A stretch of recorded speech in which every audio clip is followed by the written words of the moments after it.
মানে বাবার পাশাপাশি মিডিয়াতে আসার কোনো চিন্তা আছে কিনা? একটা মিডিয়াতে কাজ করেছি, আমি 3টা করেছি। সামনে আমার একটা ফিল্ম আসছে কিশোরী, সবাইকে আমার মানে চলচ্চিত্রে নায়িকা হওয়া বা অভিনয় করা এই ব্যাপারে ওইটা ইনশাআল্লাহ দেখা যাবে। হ্যাঁ, কিশোরী সবাইকে বলেছি, ইনশাআল্লাহ নেক্সট সামনে আসছে, তো সবাইকে দেখার অনুরোধ রইল। ইনশাআল্লাহ যদি ভালো আপনাদের ভালোবাসা পাওয়া যায় তাহলে ইনশাআল্লাহ। আসলে মায়ের কথা বলছিলেন, মা অনেকদিন আগে হারিয়ে গেছে, আরেক মা পেয়েছেন, তো এই অনুভূতিটা যদি একটু বলতেন।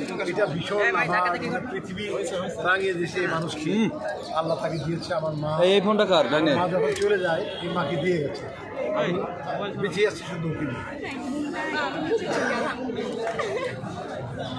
বাবার সঙ্গে আজ প্রথম নাকি? বাবার সঙ্গে আজকে প্রথম আসা? না না, সবসময় আসা হয়। পাপা আমাকে ছোটবেলা থেকে সব জায়গায় নিয়ে যাচ্ছে, কারণ আমাকে সবাই চিনে অ্যাকচুয়ালি, যে তোমাকে এত ছোট দেখছি, তুমি ধাপ করে লম্বা হয়ে যাচ্ছে, ওইটাই। আচ্ছা, বাবা ফিল্মে কেমন এবং বাস্তবে কেমন? আমার কাছে দুই জায়গাতেই বেস্ট বেস্ট অ্যান্ড বেস্ট। ফিল্মে বেশি ভালো লাগে নাকি বাস্তবে বেশি? আমার কাছে দুই জায়গাতেই ভালো লাগে, কি করবো। এখন আপনি মানে লেখাপড়া কোন ক্লাসে হ্যাঁ, আমি পড়ছেন? ক্লাস 9 এ বিজ্ঞানস্তে পড়ছি, আলহামদুলিল্লাহ আমি ফার্স্ট ক্যাপ্টেন। আর ভবিষ্যতে কি পরিকল্পনা আছে? ইনশাআল্লাহ একজন ভালো মানুষ হবার এবং আমার বাবার স্বপ্ন পূরণ করার।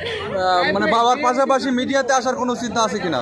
একটা মিডিয়াতে কাজ করেছি, আমি 3টা করেছি। সামনে আমার একটা ফিল্ম আসছে কিশোরী, সবাইকে আমার মানে চলচ্চিত্রে নায়িকা হওয়া বা অভিনয় করা এই ব্যাপারে ওইটা ইনশাআল্লাহ দেখা যাবে। হ্যাঁ, কিশোরী সবাইকে বলেছি, ইনশাআল্লাহ নেক্সট সামনে আসছে, তো সবাইকে দেখার অনুরোধ রইল। ইনশাআল্লাহ যদি ভালো আপনাদের ভালোবাসা পাওয়া যায় তাহলে ইনশাআল্লাহ। বাবা তো অনেক কাজ করেছে, কোন কাজটা বেশি ভালো লাগছে? আমার কাছে সবগুলো কাজই অনেক ভালো লেগেছে, কারণ পাপার একটা কাজ আরেকটাকে বেস্ট।